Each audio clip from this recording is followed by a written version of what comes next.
My name is D.A. King. People asked me earlier, why do you use D.A. King? This is my Rotary Kiwanis beginning. I do it to eliminate confusion. My mom named me Donald Arthur King, which makes me Don King.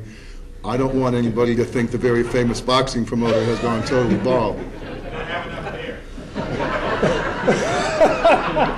Originally, I was asked to speak about 287G, and then I asked to alter the topic. Just one thing very quickly on 287G. I stay pretty active in promoting 287G authority in the state of Georgia where I live. We now have 4 county sheriffs using 287G. My own sheriff in Cobb County was the first one to begin doing it. He did it July 1 of last year. Since July 1 of 2007, I checked with the sheriff's office before I left Thursday. We have deported from my home county more than 3,700 people who are in this country illegally and have committed additional crimes, thereby ending up in our jail. It works. Enforcement works. 287G works. Wherever you go, whatever you do, don't stop talking about E-Verify, but please don't forget to talk about the SAVE system and the 287G system. The reason I asked to change topics today was that if you look in your packet, if we have not already, my dear friend Phil Kent and I, who both of us live in Atlanta. Where's Phil? Phil's out of the room. Hey, Phil. Right back there. Phil and I went to an event put on by a dear lady named Tamar Jacoby, who believes that we should open our borders to foreign labor. She runs an organization called Immigration Works USA. Phil and I went under our own names and made it out alive, but we sat all day in Atlanta and listened to a seminar from the people who are on the exact opposite, and may I add, despicable side of this issue than we are. And I wanted to share just a couple of things that I gleaned from that. I won't be able to do as much as I wanted. But on the 11th day of September, we went to the seminar in which they were teaching people how to recruit people to be then re-educated, trained to man fax machines, telephones, and send emails.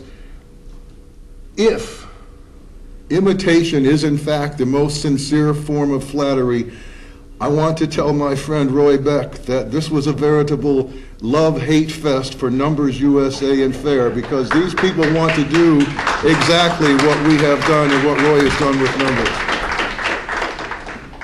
Their goal is to create a fax and an email system that will compete with us. They are, I'm going to use the language of my youth from the street, they are freaked out, folks. We have put in their estimates from a senator, and I've heard it before, but according to them, people on our side of the issue, the right side of the issue, were putting in faxes and telephone calls at the rate of 400 to their 1. They understand that they can never get up to 400 to 400, but their goal is, please know, to try and recruit people to do exactly what we did last year. The fact that they lost the amnesty run in 2007 and 2006 has them more than a little bit perplexed. Again, I can feel my time running out, and I hate that because I had some really good quotes here. I'm going to do a couple of them.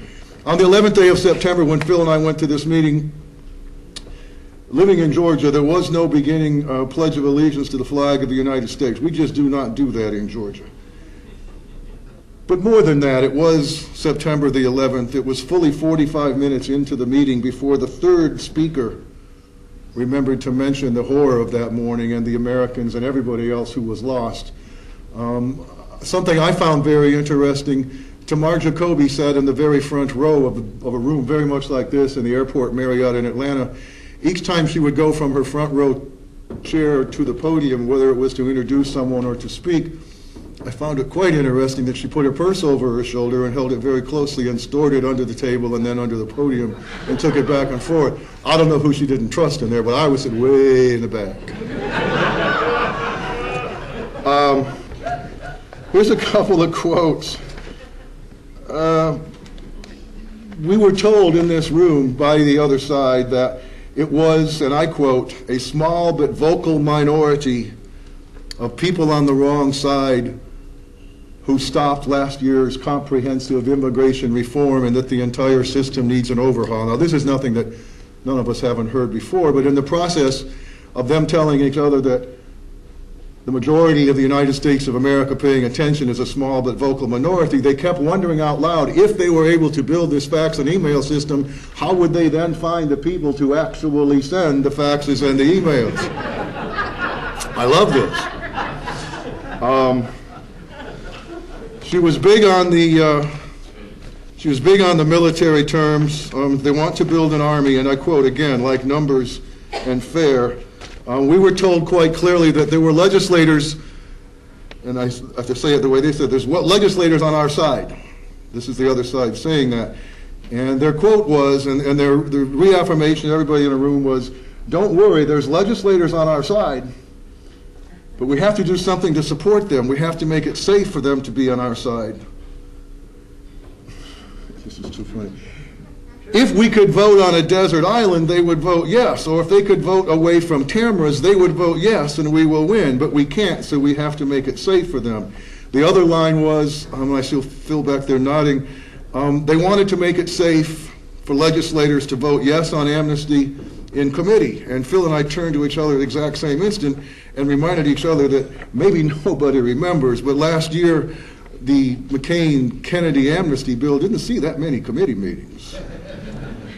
They are terrified, and I mean terrified, folks, of state-level legislation and enforcement. 287G is the devil to them. E-Verify should just go away. When we were there, we weren't sure if it was going to be reauthorized or refunded, even until March, as it has been. It was more than a small amount of education to sit and listen to these people talk about what a wonderful job we have done, and that is my message today. Everybody else has said it. I want you to know what we're doing works. And we beat literally all the money in the world and the people who are pretty sure that they can do whatever they want. The goal from these people, and again, this is not news, but the goal is we want to open the gates because there's so many jobs Americans just won't do. And then they say, at what I can afford to pay. It was a very enjoyable afternoon. Tamar Jacoby is going to run these things all over the country. I highly recommend, if you get wind of one of these events in your area, to please go. This event was run on 9/11. 2 days later, the ACLU had a seminar in which they created and passed out a toolkit on how to beat 287G. I'm out of time. We're winning, folks, and that's really cool. Thanks.